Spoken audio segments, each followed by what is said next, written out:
اللهم صل على سيدنا محمد يا رب صل وسلم دائما أبدا على حبيبي. سورہ یاسین بہت اہم صورت ہے. اس میں اللہ تعالیٰ نے واقعات بھی بیان کیے, اپنی قدرت کی باتیں بھی بیان کی, اور موت کے بعد دوبارہ زندگی پر جو اعتراضات ہوتے ہیں اس کو بھی اللہ نے بیان کیا. قرآن الحم سے لے کے والناس تک ایک ہی بات سمجھاتا ہے, ہم آزاد نہیں ہیں, ہم کسی کے غلام ہیں. اچھا, اس دعوے میں جو سب سے بڑی رکاوٹ بنتی ہے نا, جو چیز اس بات کو سمجھنے میں, وہ یہ بنتی ہے کہ اگر کامیابی اس کا نام ہے کہ اللہ کی غلامی اختیار کی جائے, تو پھر وہ لوگ جو کافر ہیں, وہ غیر مسلم ہیں, وہ جو مانتے ہی نہیں اللہ کو, ان کی اتنی ترقی کیوں ہے؟ دیکھنے میں کامیاب کون لگتا ہے؟ وہ لوگ لگتے ہیں. قرآن ان مضامین کو بار بار دہراتا رہتا ہے. سورہ یاسین میں بھی اللہ نے دہرایا ہے کہ اس ظاہری ترقی سے, اس ظاہری چمک دھمک سے, اس ظاہری تعیش اور عیش پرستی سے دھوکہ مت کھاؤ. یہ دنیا امتحان گاہ ہے, ایگزامینیشن ہال ہے. ایگزامینیشن ہال میں رزلٹ اناؤنس نہیں ہوتا. رزلٹ کی اناؤنسمنٹ کے لیے اللہ نے آخرت کا دن رکھا ہے. آخرت قائم ہوگی, تو اس کے لیے اللہ نے عقلی دلائل بھی دی. عقلی کا مطلب وہ دلائل جو کھوپڑی میں آتے ہیں, اور نقلی دلائل کہتے ہیں جو نقل, یعنی جو واقعات ہیں کہ کیسے کیسے پیغمبروں نے قوموں پہ محنت کی ہے, لیکن ان قوموں نے کیسی نالائقیاں ان کے سامنے کی اور کیسا ان کا برا انجام ہوا. تو ہم یہاں سے شروع کرتے ہیں. اللہ نے فرمایا وَاضْرِبْ لَهُمْ مَثَلًا أَصْحَابَ الْقَرْيَةِ, اے نبی آپ ان کو ایک بستی والوں کا واقعہ سنائیں. یہ حضرت عیسیٰ علیہ السلام کے دور کے قریب کی کوئی بستی ہے. اِذْ جَاءَ الْمُرْسَلُونَ, ان بستی والوں کے پاس پیغمبر آئے. اللہ نے 2 پیغمبروں کو بھیجا, قوم نے انکار کیا. فَعَزَّزْنَا بِثَالِثٍ, دونوں کو اللہ نے طاقت دی تیسرے کے ذریعے بھی. 3 پیغمبر ہو گئے. بنی اسرائیل میں نا ایک ایک وقت میں کئی پیغمبر آئے ہیں, کئی پیغمبر آئے ہیں. فَقَالُوا إِنَّا إِلَيْكُمْ مُرْسَلُونَ, کہنے لگے ہمیں کس کی, تمہاری طرف بھیجا گیا ہے. قَالُوا مَا أَنْتُمْ إِلَّا بَشَرٌ مِثْلُنَا, لوگ کہنے لگے آپ ہماری طرح کے انسان ہیں, ویڈیو نہ بنائیں. سمجھتے ہیں بات کو؟ بھائی صاحب کو بتا دیں کہ ویڈیو نہ بنائیں. 2 وجہ سے ہم نے ویڈیو بنانے پر پابندی لگائی ہے. ایک تو اس وجہ سے کہ بعض دفعہ کوئی بات زبان سے انسان کے غلطی سے نکل جاتی ہے, اس سے رجوع کرتا ہے, لیکن کلپ مارکیٹ میں آ جاتے ہیں, رجوع والے چلتے ہی نہیں. دوسرا ہم نے اس لیے بھی پابندی لگائی ہے کہ جو موبائل کیمرے ہیں نا, اس نے لوگوں کے خشوع اور خضوع کا بیڑا غرق کر دیا ہے. بیان سن رہے ہوں گے, بیان کم سن رہے ہوں گے, ویڈیو بنانے پہ زیادہ زور لگا رہے ہوں گے. بیت اللہ میں دیکھو یار, نبی صلی اللہ علیہ وسلم کے روضہ اطہر پہ کھڑے ہو کر سلام بھی نہیں پڑھا جاتا اب تمیز سے لوگوں سے. یار کتنی اونچی جگہ ہے, کتنی بڑا مقام ہے وہ, وہاں کھڑے ہو, کس کے دربار میں گئے ہوئے ہو, ساری توجہ سید الانبیاء کی طرف رکھو. اللہ نے ہمیں کس مقام پہ لا کے کھڑا کر دیا. جب ہم روضے پہ کھڑے ہوتے ہیں, زندگی میں سید الانبیاء کے قریب ہمیں اس سے زیادہ موقع نہیں ملتا. اس وقت ہم سب سے زیادہ سید الانبیاء صلی اللہ علیہ وسلم کے قریب ہوتے ہیں. وہ بھی اپنی شو بازیوں میں یوں سیلفی. مجھے تو وہاں بہت ڈر لگتا ہے کہ وہاں کیا کر رہا ہے بھائی, تو تمیز سے آپ سلام پیش کرو. لوگوں میں بہت ویڈیوز پڑی ہوئی ہیں یوٹیوب پہ, جس نے دیکھنا ہوگا دیکھ لیں گے. اور بیت اللہ میں بھی یہی طواف کے دوران یوں کر کے بنا رہا ہے ویڈیو, یوں کر کے بنا رہا ہے. بھائی تو اللہ کا گھر ہے سامنے. کیسی چیخیں نکلتی تھی لوگوں کی جب پہلے زمانے میں لمبے سفر کر کے جاتے تھے اور بیت اللہ پہ نظر پڑتی تھی, بے ہوش ہو جاتے تھے لوگ. ہسٹری میں, تاریخ میں کیسے واقعات ہیں. اللہ کا گھر دیکھا ہے بھائی, بے ہوش ہو جاتے تھے لوگ. ساری کیفیات لوگوں کی ختم. مجھے بھی یاد ہے میں 2013 میں گیا نا, کیسے ہی بعض لوگوں میں چیخو پکار تھی, اس وقت اتنا زیادہ کیمرے کا استعمال نہیں تھا, ایسے جذبات. اب جاؤ تو ایک انٹرٹینمنٹ بن گیا ہے, ہر آدمی وہاں بیت اللہ. اور پھر ایسے طواف کے دوران فضول باتیں یار, میں طواف کر رہا ہوتا ہوں نا پیچھے, ارے مفتی صاحب خیریت, ارے بھائی کیا کر رہا ہے بھائی, مجھے غصہ آ رہا ہے, تو کیسے کیا کر رہا ہے یہاں پہ کھڑے ہو کر, تم خود طواف نہیں کر سکتے, ہمیں تو کرنے دو, بعد میں ملاقات کر لینا. کس قدر یعنی مجھے تو بڑی حیرانگی ہوتی ہے. کوئی بھی سیلیبریٹی, ارے بھائی, ارے اس طرح کی باتیں یار. تم اس کو دیکھنے نہیں آئے ہو, تم دیکھنے آئے ہو اللہ کے گھر کو, ابھی ادھر توجہ رکھو. اللہ کو غضب آئے گا کہ مجھ سے بھی بڑا کوئی ہے جس کی طرف تو دیکھ رہا ہے. طواف مکمل کر لو, پھر اس کے بعد آپ سیلفی بھی لے لو, تاکہ لوگوں کو پتہ چل جائے کہ واقعی سچی مچی کا حج کر کے آیا ہے. ایک یادگار رہ جائے گی. ٹھیک ہے, لوگوں کی, انسان کی نیچر ہے کہ بڑے مقامات کی یادگار محفوظ رکھنا چاہتا ہے. آپ طواف کر لیں تسلی سے, اس کے بعد پھر آپ کھڑے ہو کے اپنی سیلفیاں لے لیں, کوئی مسئلہ نہیں. میں یہ نہیں کہہ رہا کہ یادگار نہ رکھیں اپنے پاس, انسان کی ایسی یادگاریں ہوتی ہیں زندگی بھر یاد رکھتا ہے. ویڈیو کال میں گھر والوں کو بھی دکھا دیں بیت اللہ کی زیارت کا, کوئی حرج نہیں ہے اس میں. لیکن پہلے عبادت کیا کر لو بھائی, عبادت تمیز سے کر لو, طواف تمیز سے کر لو, سعی تمیز سے کر لو, اللہ کی طرف توجہ کرو, کچھ رونا دھونا کر لو, کچھ دعائیں مانگ لو, کچھ بیت اللہ کے غلاف سے لپٹ کے رو لو, دل ہلکا کر لو. ساری کیفیات اور عبادت کے جذبے کی موبائل کیمروں کی وجہ سے ایسی کی تیسی ہو جاتی ہے. اس میں لگے رہتے ہیں کہ بس, پھر اس کو پکڑاتے ہیں, اب تو ذرا یہاں سے, اب تو بنا میری طرح بنا ویڈیو, وہ مکھنچو کھڑا ہوا ہے آپ کی ویڈیو بنا رہے ہیں, آپ طواف کر رہے ہیں. طواف کر لو تمیز کے ساتھ, پھر ایک فیک کر لینا طواف بغیر طواف کی نیت سے, جھوٹی موٹی کا, وہ ویسے ہی گھومو اس میں. تو کم از کم اپنے طواف کو تو خراب نہ کرو نا. تو روضہ رسول پہ بھی یہی ہو رہا ہے, سیلفیوں پہ زیادہ زور ہے, تو عبادت کی روح ساری ختم ہو رہی ہے. بیان میں بھی یہی ہوتا ہے, وہ اس پہ ہوتی ہے زیادہ زور. تو توجہ سے سنو. اچھا میرے بھائی, تو ان پیغمبر نے ان کو کیا کہا, وہ جواب میں کہنے لگے, ما انتم الا بشر مثلنا, تم تو ہماری طرح کے انسانوں. میں بار بار کہتا ہوں, جتنے بھی اہل اللہ گزرے ہیں, جتنے بھی پیغمبر گزرے ہیں, جو سچی مچی کے اللہ والے تھے نا, سب کو یہی تانے دیے گئے کہ آپ ہماری طرح کے انسان, آپ کھاتے ہیں, آپ نارمل لائف گزارتے ہیں, آپ سوتے ہیں, صبح اٹھتے ہیں اور پراٹھے کھا رہے ہیں, ٹھیک ہے نا, انڈوں پہ مرغی کو بٹھا کیوں رہے ہیں آپ, سوئمنگ کیوں کر رہے ہیں. تو بار بار بزرگی کا یہ تصور کہ وہ عجیب سی مخلوق بن کے انسان گھومنا شروع کر دے, پتہ ہی نہیں چلے یہ مریخ سے آیا ہے یا اسی زمین کی پیداوار ہے. ایسے ایسے پیر و مرشد میں نے دیکھے ہیں, اللہ کی پناہ, جس جگہ بیٹھے ہیں کئی سالوں سے وہیں بیٹھے ہوئے ہیں, پولیس آ کے اٹھاتی ہے, تھوڑا سا ہل لو, اب ان کے وقار کے خلاف ہے چلنا.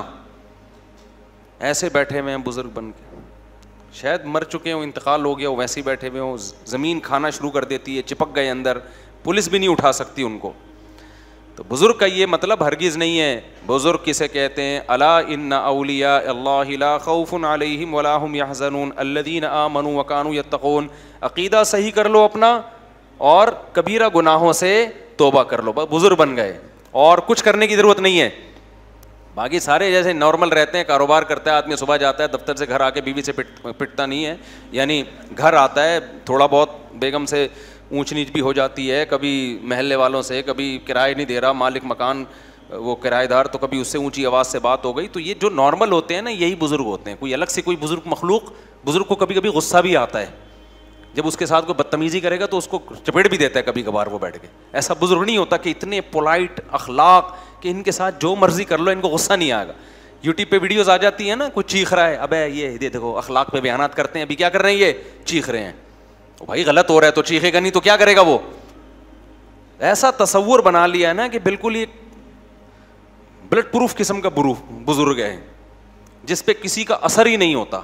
بلٹ پروف ہوتی ہے نا گاڑیاں, بم کا اثر نہیں, تو ان پہ کسی کی زبان کا اثر ہی نہیں ہوگا, ان کو کبھی بھی غصہ نہیں آئے گا. ایسا بالکل بھی نہیں ہے. ہمارے جب نبی صلی اللہ علیہ وسلم کو بھی جب بہت زیادہ کوئی غلط بات ہوتی تھی, آپ کو غصہ بھی آتا تھا. ہاں, بار بار غصہ آنا ہر وقت ایسے جیسے توے پہ بیٹھا ہوا ہے, یہ ٹھیک نہیں ہے. اچھا بھائی, تو انہوں نے کہا آپ تو ہماری طرح کے انسان ہیں. قالوا ربنا یعلم انا الیکم لمرسلون, قالوا انا تطیرنا بکم، جب بھی پیغمبروں نے جا کے دعوت دی ہے نا تو ہوا یہ کہ خوشحال قوموں میں پیغمبر گئے تو اللہ کی طرف سے ان قوموں پہ آزمائشیں آنا شروع ہوئیں، قحط سالی شروع ہو گئی کہ شاید اب یہ توجہ کریں اللہ کی طرف، ان کے مالوں کا نقصان ہونا شروع، تو انہوں نے یہ نقصان بھی پیغمبروں کے کھاتے میں ڈال دیا. معاذ اللہ تمہاری نحوست ہے، معاذ اللہ تم جب سے آئے ہو تو یہ معاملات ہو رہے ہیں. جیسے بہو جب نئی گھر میں آتی ہے اور اتفاق سے مالی اسباب کم ہو جائیں تو ساس کس پہ ڈال دیتی ہے؟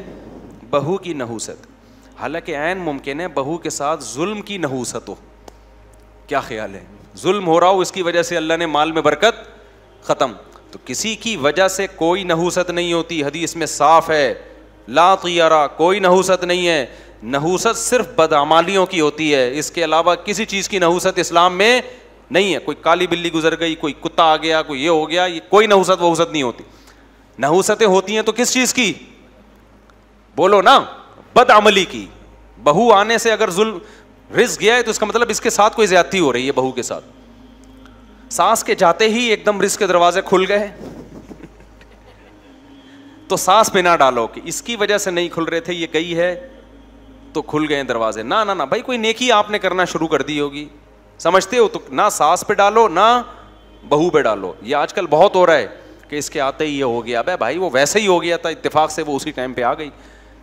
اب مجھے ایک بات بتاؤ، میں کسی کے گھر جاؤں، میں ایک جگہ کسی کے، زیادہ نہیں بتا بہت لمبا بات ہو جائے، ہم کسی کے گھر گئے اور اتفاق سے وہاں کسی کو اللہ نہ کرے اللہ نے کہا کرنٹ لگ گیا. بولے یار مفتی صاحب جب آئے تھے تو کرنٹ لگا ہے، اس سے پہلے آج تک ہمارے گھر میں کسی کو کرنٹ نہیں لگا.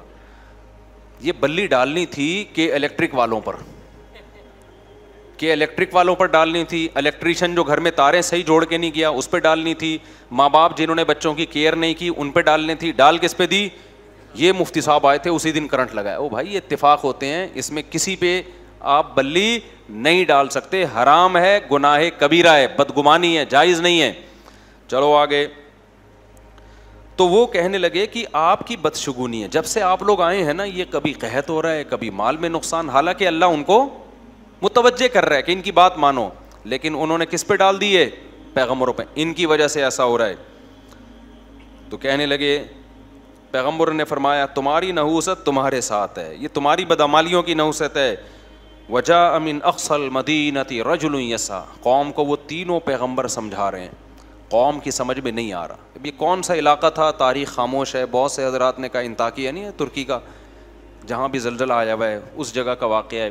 اور ایک قبر بھی تھی وہاں پہ، میں جب چند سال پہلے گیا تھا تو وہ اس شخص کی قبر بتائی جاتی ہے، من اقصى المدینة رجل یسعى. قرآن کہتا ہے شہر کے کنارے سے ایک شخص دوڑتا ہوا آیا. تو وہ جو دوڑتا ہوا شخص آیا نا اس کی قبر بھی وہاں پر ہے. اب حقیقت ہے یا نہیں ہے لیکن مشہور ہے کہ یہ اسی کی قبر ہے، مگر زلزلے میں وہ سب مٹی ہو گئے، وہ ساری تاریخی چیزیں ختم ہو گئی ہیں زلزلہ بھی جو انطاکیہ میں آیا. تو قرآن کہتا ہے کہ شہر کے کنارے سے ایک شخص دوڑتا ہوا آیا.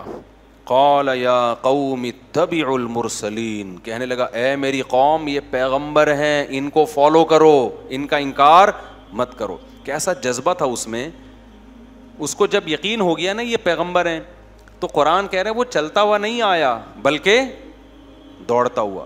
جو مبلغ ہے نا اس میں یہ جذبہ ہونا چاہیے کہ میں جلد سے جلد اپنی قوم کو جہنم کے عذاب سے بچا لوں، اس میں تاخیر نہ کروں.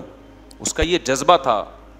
جو اسرائیلی روایات ہیں ان میں ہے جس کے بارے میں حدیث میں آتا ہے کہ نہ ان کا انکار کرو نہ اقرار کرو، اور بیان کرنے میں کوئی حرج بھی نہیں ہے، نبی نے خود اجازت دی. تو تورات اور انجیل میں بھی ہے نا اس طرح کے واقعات. تو حبیب نجار اس کا نام ہے. نجار کہتے ہیں بڑھئی کو، بڑھئی کا کام کیا کرتا تھا جس کو کیا کہتے ہیں، اب آج کل انگلش میں کیا کہتے ہیں، کارپینٹر تھا، نام اس کا حبیب تھا. تو وہ دوڑتا ہوا آیا اور کہنے لگا اے میری قوم پیغمبروں کی اتباع کرو. اتبعوا من لا يسألكم اجرا وهم مهتدون. دیکھو ان کے اندر دو ایسی چیزیں ہیں جس سے پتہ چلتا ہے کہ یہ واقعی پیغمبر ہیں. نمبر ایک، ان کی باتیں بالکل ٹھیک ہیں، یہ توحید کی دعوت دے رہے ہیں، زنا سے بچنے کی دعوت دے رہے ہیں، شراب سے بچنے کی دعوت دے رہے ہیں.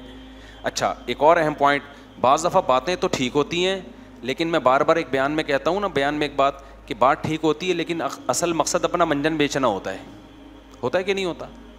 جیسے بس والا جب بس میں چڑھتا ہے, بس میں جب آپ سفر کرتے ہیں, ایک بندہ چڑھتا تھا, ہمیں اب پتہ نہیں چڑھتے ہیں کہ نہیں چڑھتے, پہلے زمانے میں وہ پہلے نماز کی ترغیب دے گا, درود و سلام کا نذرانہ پیش کرے گا, پھر وغیرہ وغیرہ بہت ساری, آخر میں چندہ مانگنا شروع, یا پھر اپنی وہ ٹافی بیچنا کہ گلے کو صاف کرتی ہے, پھیپھڑوں کو آرام پہنچاتی ہے, 5 روپے کی ٹافی ہے اور ٹی بی ختم کر دے گی, پھیپھڑوں کا کینسر ختم کر دے گی. تو قیمت صرف کیا ہے؟ تو وہ لوگ بھی شروع میں وہ درود بھی پڑھ رہا ہوتا ہے, نماز روزے کی ترغیب بھی, باتیں ساری صحیح کر رہا ہے, لیکن مقصد کیا ہوتا ہے اس کا؟ اپنا منجن. تو بعض دفعہ مذہب کا لیبل لگایا جاتا ہے, باتیں ساری صحیح ہوتی ہیں, لیکن پیچھے کیا ہوتا ہے؟ آپ کا مفاد, ریاست چاہیے یا پیسہ چاہیے ہوتا ہے. تو کتنا عقل مند تھا وہ شخص جو بڑھئی کا کام کرتا تھا, لیکن اس نے کہا ہے میری قوم یہ 2 صفات ان میں ایسی ہیں جن سے صاف پتہ چلتا ہے کہ یہ سچے لوگ ہیں, یہ جھوٹے نہیں ہیں. نمبر 1, یہ تم سے کوئی اجر کا مطالبہ نہیں کر رہے, اس دعوت میں ان کا دنیا کا کوئی فائدہ نہیں ہے, بلکہ پوری قوم کی مخالفت. اس سے پہلے قرآن میں ہے کہ انہوں نے کہا کہ ہم آپ کو پتھروں سے مار کے ہلاک کر دیں گے, یہ دھمکیاں مل رہی تھیں ان پیغمبروں کو, رجم کریں گے. سمجھ رہے ہو کہ نہیں سمجھ رہے؟ یعنی ایسے ہی قتل نہیں کریں گے, زمین میں گاڑ کے پتھروں سے مار کے ہلاک کر دیں گے اگر دعوت سے پیچھے نہیں ہٹے. اور وہ پھر بھی اپنی دعوت سے پیچھے نہیں ہٹے. تو اس شخص نے کہا کہ دیکھو اتنی بڑی موت کی دھمکی, اور وہ دھمکی پر غالب بھی ہے کہ یہ عمل کریں گے کیونکہ قوم زیادہ ہے, یہ کتنے ہیں؟ یہ تو تھوڑے سے ہیں. اتنی بڑی دھمکی, نہ ان کا پیسوں کا مفاد, نہ ان کو عہدہ چاہیے, نہ ریاست چاہیے, اور وہم مہتدون, اور بات بھی ان کی کیا ہے؟ درست ہے, خود بھی پھر اس پر خود بھی عمل کر رہے ہیں. تو ایسے لوگوں کی اتباع کیوں نہیں کرتے؟ سمجھ میں آ رہی ہے کہ نہیں آ رہی ہے؟ آج کے حالات میں ان آیتوں کو اپنے اوپر منطبق کریں. علماء آپ سے کیا کہتے ہیں بھائی کہ نماز پڑھو اور ہمیں 50 روپے دیا کرو ہر نماز کے. کیا ہو گیا میرے بھائی؟ 50 روپے دیا کرو. علماء یہ کہتے ہیں کہ روزہ رکھو اور ہر مولوی کو ایک روزے کے 100 روپے. کوئی فائدہ ہے آپ کے روزہ رکھنے سے مولوی صاحب کو یا علماء کو کوئی فائدہ ہے؟ تبلیغ والے کہتے ہیں سہ روزے کے لیے نکلو. تو کیا مطلب؟ جب نکلو گے تو گوشت سستا ہو جائے گا تبلیغ والوں کا, یا ٹماٹر سستے ہو جائیں گے اس سے؟ کوئی اپنا کوئی کچھ بھی نہیں. وہ کہتے ہیں اپنا پیسہ لگاؤ, ہم بھی اپنا پیسہ لگا کے ہی آئے ہیں آپ کے گھر میں دعوت دینے کے لیے. تو بھائی علماء کا کوئی فائدہ نہیں ہے. آپ شراب چھوڑ دو, آپ زنا چھوڑ دو, عورتیں پردہ کر لیں, آپ رمضان کے روزے رکھ لو, آپ حج فرض ہو جائے تو حج کر لو, آپ داڑھی رکھ لو. علماء کا اس میں کوئی فائدہ نہیں ہے. تو پھر کیوں فالو نہ کیا جائے؟ تو اس شخص نے آگے کہا وَمَا لِيَ لَا أَعْبُدُ الَّذِي فَطَرَنِي, مجھے کیا ہو گیا کہ میں اس خدا کی عبادت نہ کروں جس نے مجھے پیدا کیا. یہ پیغمبر اپنی عبادت پہ تھوڑی ہمیں لے کر آ رہے ہیں. ایک ایک لفظ جو ہے نا سمجھنے کا ہے اس سورہ یاسین کا. یہ پیغمبر ہمیں اپنا غلام نہیں بنا رہے, ہمیں اپنی عبادت پہ نہیں لا رہے. یہ نہیں کہہ رہے کہ ہمارے ہاتھ چوما کرو, ہمیں سجدہ کیا کرو. نا نا نا نا نا, یہ انٹروڈکشن کس کا کروا رہے ہیں؟ اللہ کا, جس نے پیدا کیا. کہہ رہے ہیں اس کی عبادت کرو. عیسائیت جو تباہ ہوئی ہے نا, اس میں ایک بڑا مسئلہ کیا ہوا؟ جب کوئی جرم کرتا, پادری نے کہا میرے ہاتھ پہ آ کے توبہ کرو گے اور جرمانہ بھرو گے تو گناہ معاف ہوگا, ورنہ نہیں. حالانکہ عیسیٰ ابن مریم کی یہ تعلیمات نہیں تھی. عیسیٰ ابن مریم کی وہی تعلیمات تھی جو قرآن میں ہے وَمَن يَعْمَلْ سُوءًا أَوْ يَظْلِمْ نَفْسَهُ ثُمَّ يَسْتَغْفِرِ اللَّهَ, گناہ کر کے خدا کو نہ. بھائی آپ نماز کے بعد مجھ سے ملیے گا, وہ جو بیٹھے ہوئے ہیں نا, ٹھیک ہے؟ تو گناہ کر کے اللہ نے کیا فرمایا؟ گناہ جو کرتا ہے ناراض کس کو کیا ہے؟ اللہ کو. تو مولوی کے ہاتھ پہ توبہ استغفار کرنے کی ضرورت نہیں ہے. گناہ کر کے ناراض کس کو کیا؟ اللہ کو. تو کس کے پاس جائے گا؟ اللہ کے پاس. تبھی ہم لوگوں سے منع کرتے ہیں بھائی اپنے گناہ آ کے ہمارے سامنے بیان نہ کیا کرو. ہاں علماء نے ایک بات لکھی ہے, کوئی گناہ اگر چھوٹ نہیں رہا نا, عادت پڑ گئی ہے, تو عادت چھڑوانے کے لیے کسی سے اصلاح لینی پڑتی ہے انسان کو. جیسے شراب کی عادت پڑ گئی تو آپ ڈاکٹر کو بتاتے ہو نا جی عادت پڑ گئی ہے, تو ڈاکٹر گائیڈ کرے گا بھائی یہ ہے, یہ آلٹرنیٹ ہے, ایسے کرو. تو ایسے ہی کسی گناہ کی عادت پڑ جائے تو کسی عالم کو اس غرض سے بتانا کہ حضرت مجبور ہو گیا ہوں, چھوٹ نہیں رہا, آپ کوئی ایسا طریقہ بتا دیں جس سے یہ گناہ چھوٹ جائے. یہ جائز عمل ہے, اس کا اس سے کوئی تعلق نہیں ہے. لیکن علماء نے کہا ہے کہ وہ بھی جب بتایا جائے, جب پہلی دفعہ میں نہ بتایا جائے. پہلی دفعہ میں کوشش کرو خود ہی چھوڑ دو. اگر 2-3 دفعہ ہو گیا ہے پھر بتاؤ لازمی, کسی سے ہدایت لو, کیونکہ اس کا مطلب آپ سے نہیں چھوٹ رہا وہ گناہ. تو اب آپ کو کسی مرشد سے, کسی شیخ سے, کسی مینٹور سے آپ کو پوچھنا پڑے گا کہ بھائی یہ عادت پڑ چکی ہے تو مجھے کوئی ایسا طریقہ بتائیں جس سے میری یہ عادت چھوٹ جائے. جیسے ہوا ہے بہت سارے لوگوں کے گناہ چھوٹے ہیں جنہوں نے اہل اللہ سے تعلق قائم کیا. لیکن اصل کیا ہے, وَمَن يَعْمَلْ سُوءًا, قرآن کہہ رہے جو بھی گناہ کرے گا, ثُمَّ يَسْتَغْفِرِ اللَّهَ, پھر اللہ سے توبہ استغفار کرے, اے اللہ معاف کر دے, میں نے تجھے ناراض کیا, يَجِدِ اللَّهَ غَفُورًا رَحِيمًا, وہ اللہ کو غفور بھی پائے گا اور رحیم بھی. اس کے لیے کسی مذہبی رہنما کے پاس جانے کی ضرورت نہیں ہے.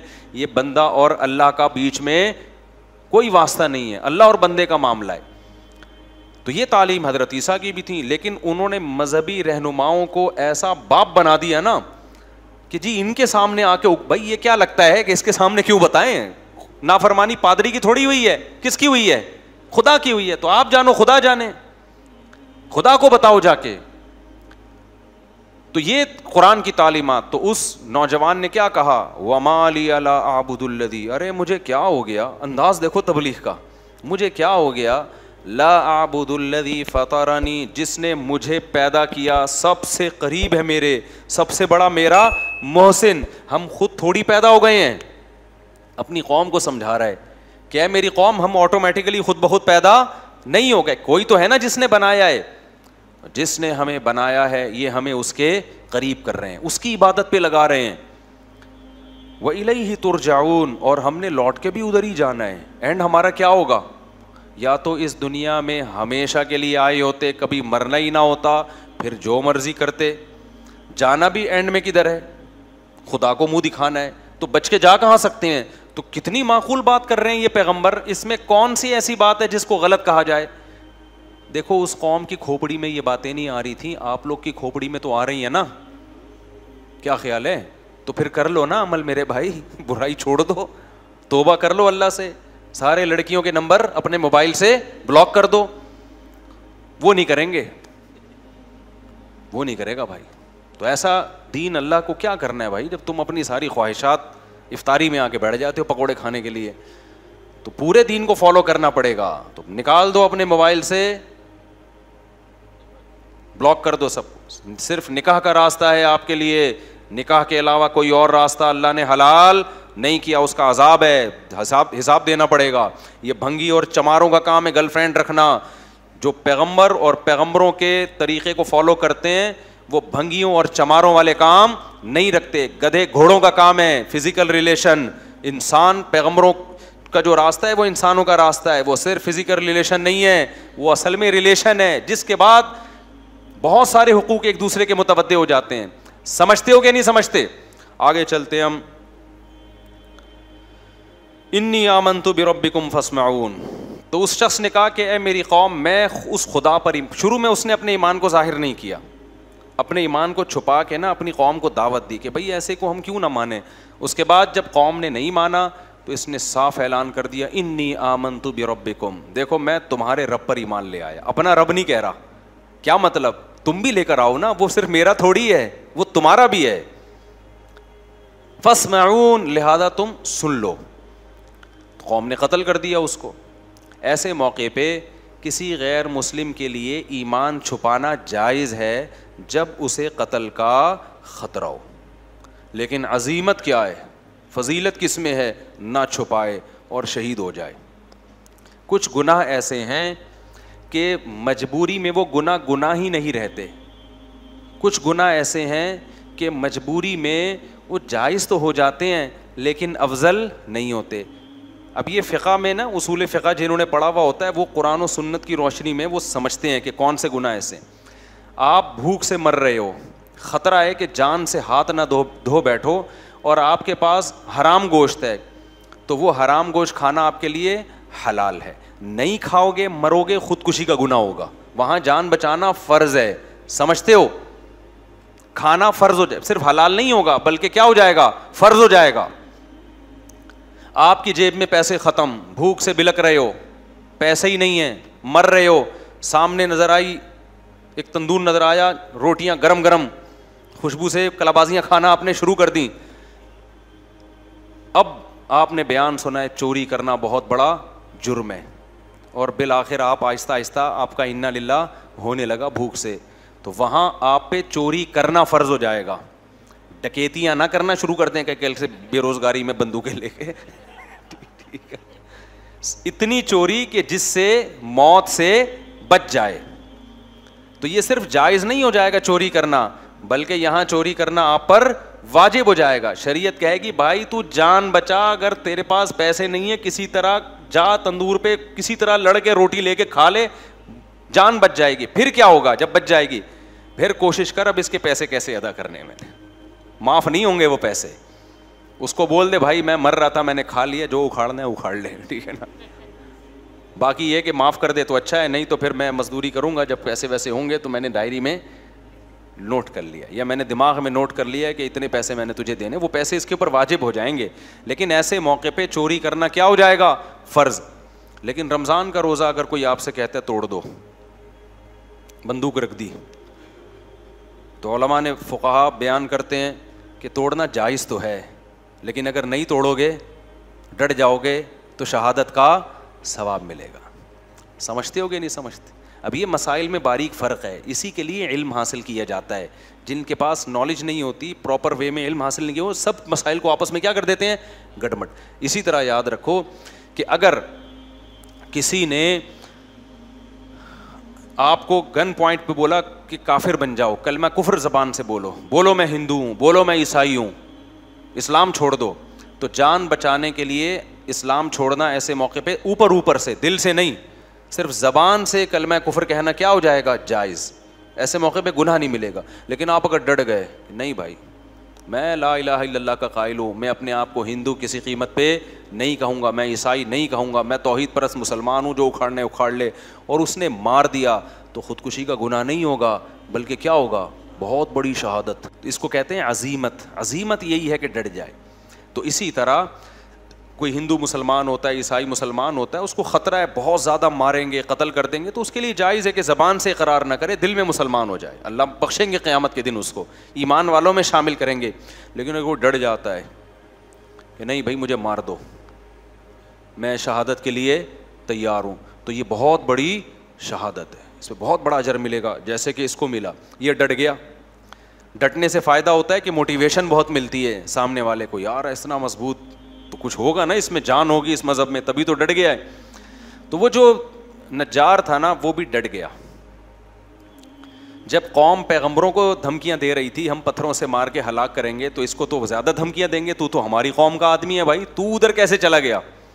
تو اس نے کہا انی آمنت بربکم فاسمعون, میں رب پہ ایمان لے آیا ہوں. جیسے حضرت عمر ڈٹ گئے تھے نا, نبی کے دور میں جب مکہ میں لوگ مسلمان ہو رہے تھے تو چھپ کے مسلمان ہوتے تھے, کیونکہ بہت زیادہ خطرات تھے, بہت ظلم ہوتا تھا جو مسلمان ہو جاتے. حضرت عمر جب مسلمان ہوئے نا, تو مسجد حرام میں جا کے اعلان کر دیا کہ میں کیا ہو گیا ہوں, مسلمان ہو گیا ہوں, ایسی کی تیسی, جو اکھاڑنا ہے آ کے اکھاڑ لو. بلکہ بولا کہ جس کو اپنی بیوی کو بیوہ کروانا ہے تشریف لا سکتا ہے وہ, یعنی الٹا ان کو دھمکیاں دینا شروع کر دی. جس کو اپنے بچے یتیم کروانے کا شوق ہے مارکیٹ میں آ جائے, میں ہو گیا ہوں مسلمان, آ جائے, ٹھیک ہے نا. اور جس کو شوق ہے کہ بیوی بیوہ ہو جائے, تو وہ بھی مجھے آ کے روک سکتا ہے. ہم یہی نماز پڑھے گا, تو یہ طاقت تھی, تبھی تو نبی نے دعا مانگی تھی, اے اللہ ابو جہل کے ذریعے اسلام کو طاقت دے, یا عمر بن خطاب کے ذریعے. اللہ کو عمر بن خطاب پسند تھے, تو اللہ نے کس کے ذریعے طاقت دے دی, عمر بن خطاب. اور ایسی پھر حکومت قائم کی ہے 22 لاکھ مربع میل پر. حضرت عمر کے دور میں کوئی سیاسی اختلاف بھی نہیں ہوا ہے, خاندانی حکومت ہوئی ہے. کس کے دور میں؟ عمر کے دور میں. کوئی سر اٹھا کے اور حضرت عمر کس قدر اللہ کا خوف تھا. دیکھو بیماری میں جب شہادت کا وقت تھا نا, اس وقت ایک نوجوان عیادت کے لیے آیا, اس کا ازار ٹخنوں سے نیچے تھا, جانے لگا, تو حضرت عمر نے اس وقت بلایا, بولا اس ازار کو کیا کرو, اوپر کرو. اس وقت بھی نہیں علی المنکر چھوڑا نہیں ہے, کہ جو موقع ملا تبلیغ کا وہ کر دو.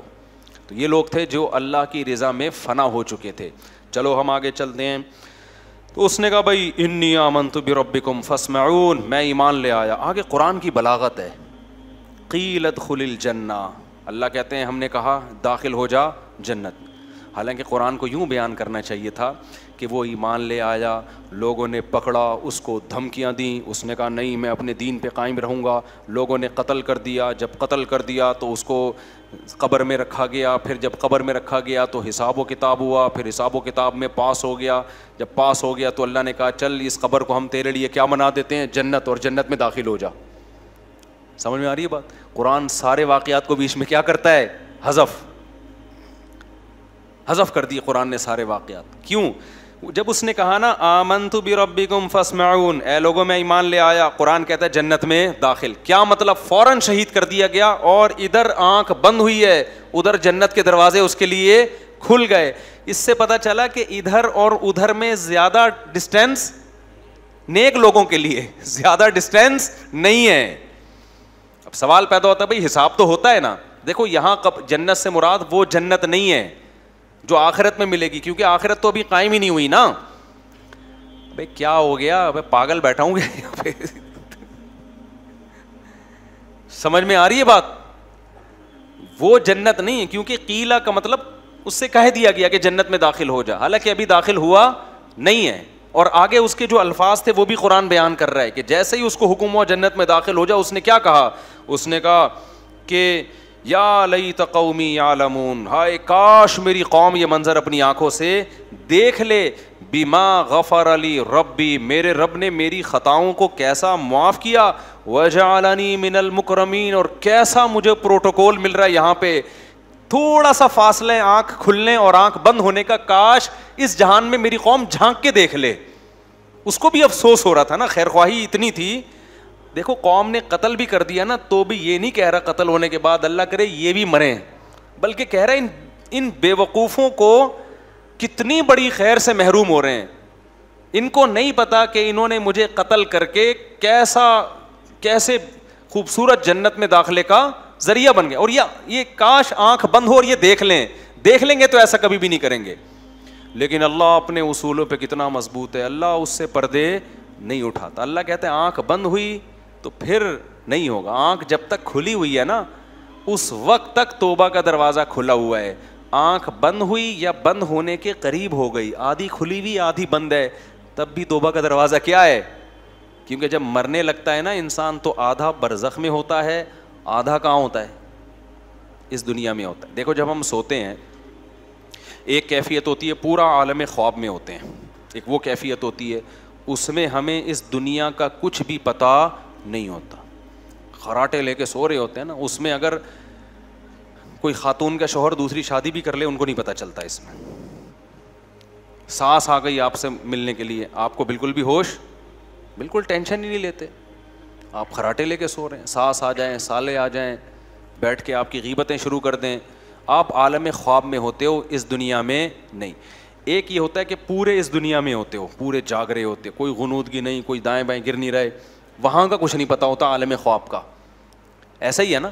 لیکن ایک بیچ کی کیفیت ہوتی ہے، ابھی سونے کے قریب جا رہا ہے، کچھ یہاں سے بھی کنیکشن ہے اور کچھ خواب سے بھی ہوتا ہے نا. بیچ کی حالت میں پتہ ہی نہیں چل رہا ہوتا کم بخت جاگ رہا ہے کہ سو رہا ہے، آدھی باتیں ادھر کی کر رہا ہوتا ہے. یہ بیچ کی کیفیت ہے.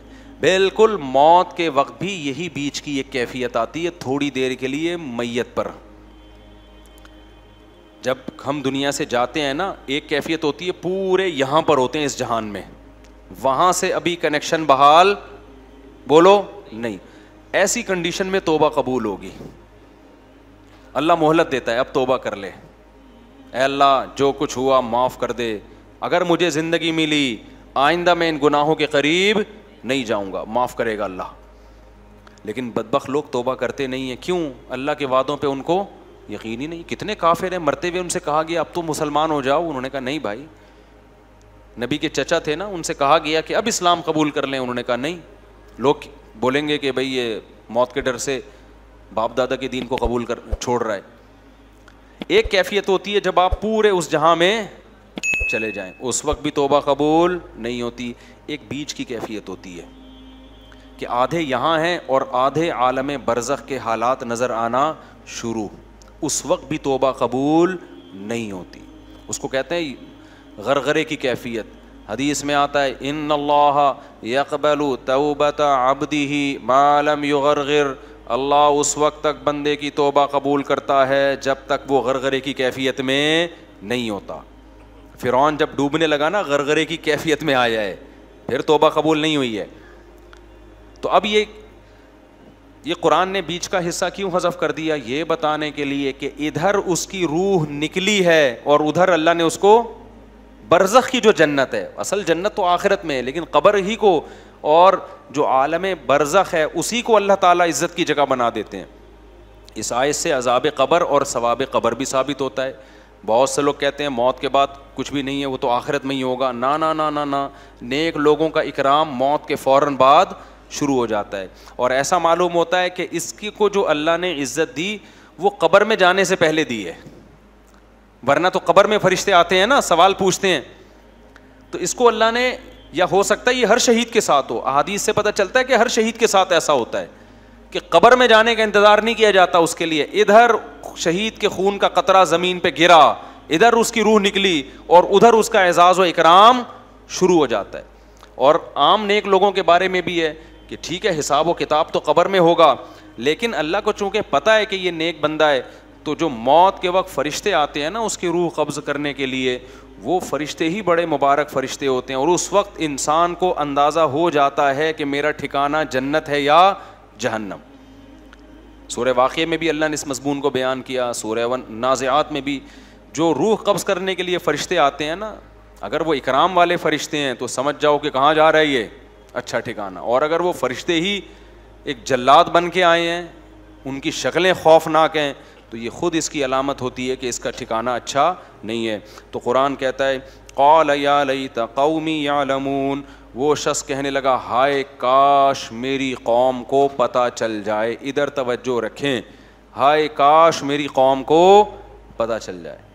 بما غفر لی ربی وجعلنی من المکرمین, کہ میرے رب نے میری خطاؤں کو بھی معاف کر دیا اور مجھے کیسا عزت دار لوگوں میں شامل. کیا مطلب؟ یہاں آ کے ایک پورا ایک لوگ ہیں, روحیں ہیں جو سب مکرمین میں ہیں, جتنے اچھے لوگ اللہ نے مجھے بھی انہی میں کر دیا ہے. تو وہ ترس کھا رہا ہے, اور قوم کیا سمجھ رہی ہے ہم نے کیا کر دیا, بندہ مار دیا. آپ نے مار کے اس پر ظلم نہیں کیا, کس پہ ظلم کیا ہے؟ اپنی جان پہ ظلم کیا ہے آپ نے. تو قرآن کہتا ہے وما انزلنا على قومه من بعده من جند من السماء وما كنا منزلين. جب اس کو شہید کیا نا قوم نے, تو اللہ کہتے ہیں ہم نے اس قوم پر تباہ کرنے کے لیے آسمان سے کوئی بڑے بڑے لشکر نہیں بھیجے, نہ ہمارا لشکروں کو بھیجنے کا ارادہ تھا. ان كانت الا صيحة واحدة, فرشتے نے ایک زوردار چیخ ماری ہے. فاذا هم خامدون, اچانک وہ بجھ گئے. بجھتا کون ہے؟ انسان بجھتا ہے یا آگ بجھتی ہے؟ بولو. آگ. انسان تو نہیں بجھتے. ان کے لیے تو یہ لفظ ہونا چاہیے تھا کہ سارے مر گئے, لیکن اللہ کیا کہہ رہا ہے؟ اچانک سارے بجھ گئے. یہ بلاغت ہے. آگ پہلے بڑے شعلے مار رہی ہوتی ہے, ایسا لگتا ہے کہ تباہ کر دے گی سب کو.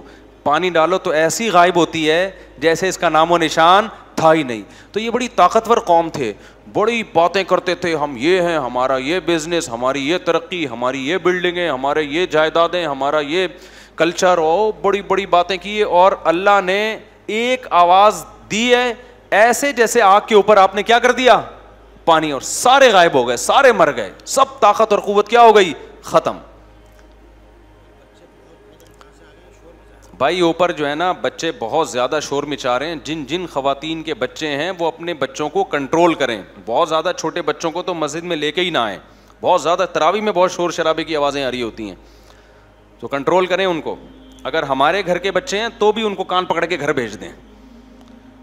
بعض دفعہ وہ مولوی صاحب کے کرام میں کہ جی مولوی صاحب کا بچہ ہے تو پتہ نہیں وہ اس کو کچھ کہہ ہی نہیں سکتے. تو ایسا کچھ بھی نہیں ہے. کسی کا بھی بچہ ہو شرارت کر رہا ہے تو اس کو کان سے پکڑ کے تمیز سے گھر کی طرف رخصت کر دیں اس کو. اچھا بھائی, وما انزلنا ان كانت الا صيحة واحدة. آگے اللہ کہتے ہیں یا حسرۃ علی العباد, اللہ کہتے ہیں مجھے بندوں پر افسوس ہے. یعنی اللہ کو بھی عذاب دے کے خوشی نہیں ہوئی ہے. اچھا نہیں لگا کہ میں نے سب کو مار دیا. اللہ کہتے ہیں مجھے کیا ہے, افسوس ہے بندوں پر. ما یاتیہم من رسول, جب بھی ان بندوں کے پاس میرا کوئی پیغمبر آیا, کانوا بہ یستہزئون, انہوں نے بھی ٹھانی ہوئی ہے کہ ہمیشہ ان پیغمبروں کا مذاق اڑانا ہے. آج یہ ٹھانی ہوئی ہے کہ جب بھی کوئی دین کی دعوت کا کام کرے گا تو ایک لبرل طبقہ ایسا ہے کہ اس نے مولویوں کا مذاق ہی اڑانا ہے. اس نے کیا کرنا ہے, مذاق ہی اڑانا ہے. تو یہ وہی چیز ہے. انبیاء, علماء انبیاء کے وارث ہوتے ہیں. اب انبیاء نہیں ہیں تو ان کے وارث کون ہیں؟ تو یہ اس کا خوب خیال کیا کرو کہ جو لوگ علماء کا مذاق اڑاتے ہیں آہستہ آہستہ ایمان سے دور, کیونکہ دین تو وہیں سے سیکھا جاتا ہے نا. نتیجہ کیا نکلتا ہے؟ پھر میں بار بار بتاتا ہوں کہ سارے ایک جیسے نہیں ہوتے. اگر آپ کہتے ہو فلاں 2 نمبر نکلا, فلاں 2 نمبر نکلا, تو بھائی وہ 2 نمبر ہے نا. کسی 2 نمبر کی وجہ سے سب کو کہنا کہ سارے کیا ہوتے ہیں. جیسے جھوٹے نبی بھی تو آئے ہیں نا, آپ کو دلائل سے پتہ چل گیا یہ جھوٹا نبی ہے, یہ جھوٹ بول رہا ہے. معاذ اللہ آپ نے سارے پیغمبروں کو برا بلا کہنا شروع کر دیا کہ جس نے بھی نبوت کا دعویٰ کیا سب کیا ہے معاذ اللہ نقل کفر 2 نمبر ہیں. تو یہ تو خدا کے غضب کو دعوت دو گے نا. آپ یہی بولو گے بھائی یہ کیا ہے, یہ 2 نمبر ہے, یہ جھوٹا نبی ہے. تو اسی طرح کوئی جتنے بھی علماء دنیا میں پائے جاتے ہیں, کہیں آپ نے 2 نمبر مولوی دیکھ لیے تو اب یہ کہنا کہ مولوی کیا ہوتے ہیں 2 نمبر, یہ بڑا خطرناک جملہ ہے, بڑا خطرناک جملہ ہے. تو کیونکہ علماء انبیاء کے وارث ہوتے ہیں. مفتی طارق مسعود صاحب کے بیانات سننے کے لیے youtube.com/مفتی طارق مسعود کو سبسکرائب کریں, اور اگر آپ لائیو ویڈیو کو کبھی بھی مس نہیں کرنا چاہتے ہیں تو سبسکرائب کرنے کے بعد بیل آئیکن پہ کلک کرنا مت بھولیں. جزاک اللہ.